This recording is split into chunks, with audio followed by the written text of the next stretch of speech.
I had to learn how to be a feminist. So throughout high school and college, I was involved with clubs, organizing against wars in the Middle East, raising awareness about climate change, and demanding gay and lesbian rights. So I was heavily involved in social justice causes, but I still didn't call myself a feminist.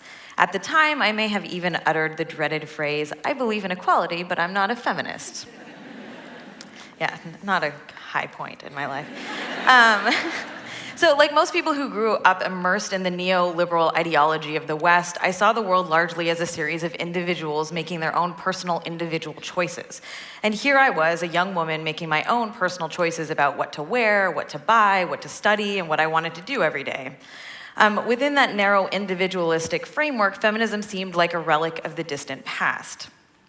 Back then, I thought sexism basically boiled down to a few bad apples with misguided personal beliefs born out of ignorance or overt hatred. So it wasn't until I was in my early to mid-20s that I began to realize my impression of feminism had been completely wrong. With the help of some amazing mentors and by reading a lot of feminist writing, especially the words of women of color and queer women from around the world, I learned to see through a sociological lens and understand the world as it really exists, as a series of intersecting social systems. Once you have a systemic and institutional framework, you see how oppression manifests in many subtle ways under the systems of what Bell Hooks calls white supremacist capitalist patriarchy. So not only did I have to learn how to be a feminist, I also had to learn how to be a feminist who understands systems.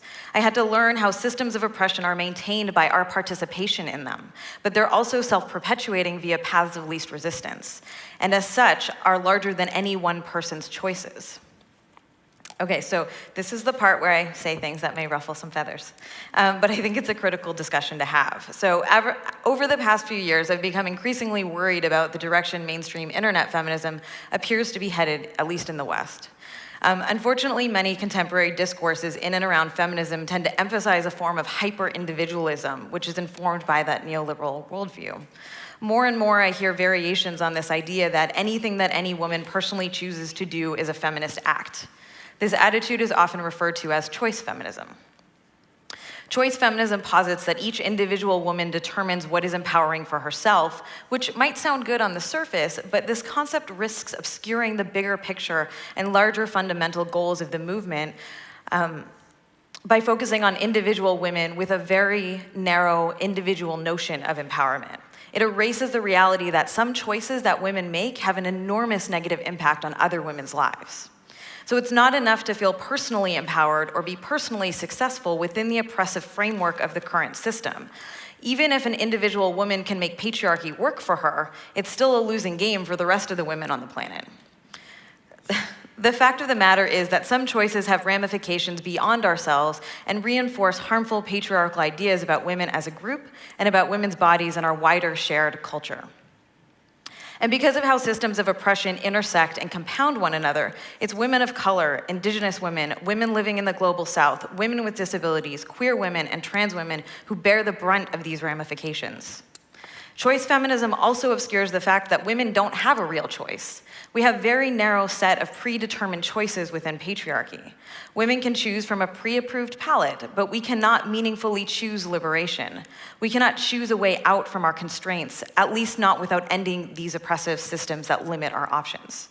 So when we talk about free choice in today's world, we're really talking about a very narrow spectrum of choices that are amenable to patriarchy. So, when we talk about how to be a feminist, for me, that means being committed to something much larger than ourselves. It's understanding what role you play in our collective movements for liberation. It's re-examining our desires and interests and understanding how those are often shared by how they're often shaped, maybe shared, who knows, by capitalism, patriarchy, and white supremacy. It's understanding our own intersections of privilege and oppression and how that will fundamentally change our behaviors and attitudes and values. It's realizing that being a feminist is a lifelong learning endeavor and that we will make some mistakes on the way, and we should be compassionate to ourselves when that happens. It's realizing that others will make mistakes and we should extend that compassion to them as well. Feminism is not about striving for perfection, it's about striving for justice.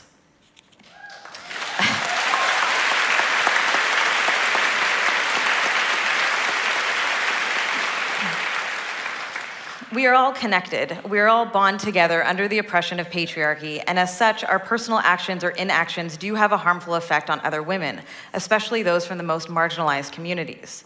I realize this isn't a popular thing to say, but I can't say it apparently. That's how bad it is. No. But feel-good personal empowerment is not how to be a feminist.